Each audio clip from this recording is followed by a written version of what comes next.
एक दिन जंगल में सुबह की नर्म रोशनी फैल रही थी। हर तरफ परिंदों की चहचहाहट सुनाई दे रही थी और माहौल बहुत पुरसुकून था।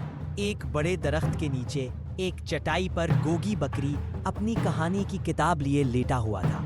अचानक जी और मेलो खेलते हुए दरख्त के करीब आए। दोनों की आंखों में तजस्सुस था, जैसे वो जानते हों कि आज कुछ खास सुनने को मिलने वाला है। गोगी बकरी ने मुस्कुराकर किताब उठाई और कहा, आओ आज तुम्हें एक जबरदस्त कहानी सुनाता हूँ। ये कहानी है लियो शेर की, जो डरता था एक छोटे से चूहे से। जी और मेलो हैरत से एक दूसरे को देखने लगे।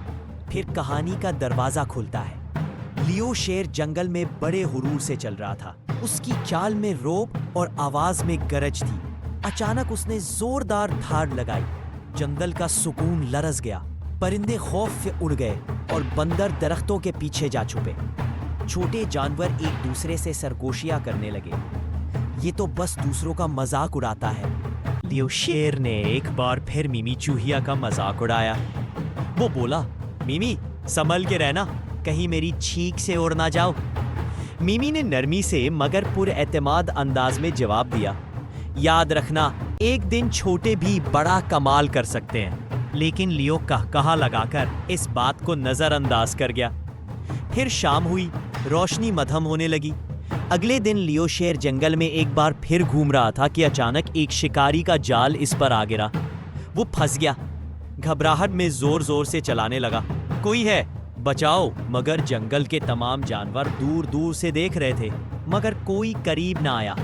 जी और मेलो ये मंजर देखकर परेशान हो गए। मेलो ने कहा, क्या कोई मदद करेगा? तभी नन्ही मिमी चूहिया ने फैसला किया कि वो लियो की मदद करेगी। वो तेजी से दौड़ती हुई जाल के करीब आई और लियो से कहा, घबराओ नहीं, मैं हूं ना। लियो हैरान होकर बोला, तो तुम तो बहुत छोटी हो। मिमी ने मुस्कुराकर जवाब दिया, छोटे दांत बड़ा दिल। फिर उसने रस्सी काटना शुरू की। रस्सी आहिस्ता आहिस्ता कमजोर होने लगी और आखिरकार जाल टूट गया। लियो आजाद हो गया। आजादी के बाद लियो ने हैरत और शुक्रगुजारी से मिमी की तरफ देखा। उसने कहा, तुमने मुझे बचाया जबकि मैंने तुम्हारा मजाक उड़ाया था।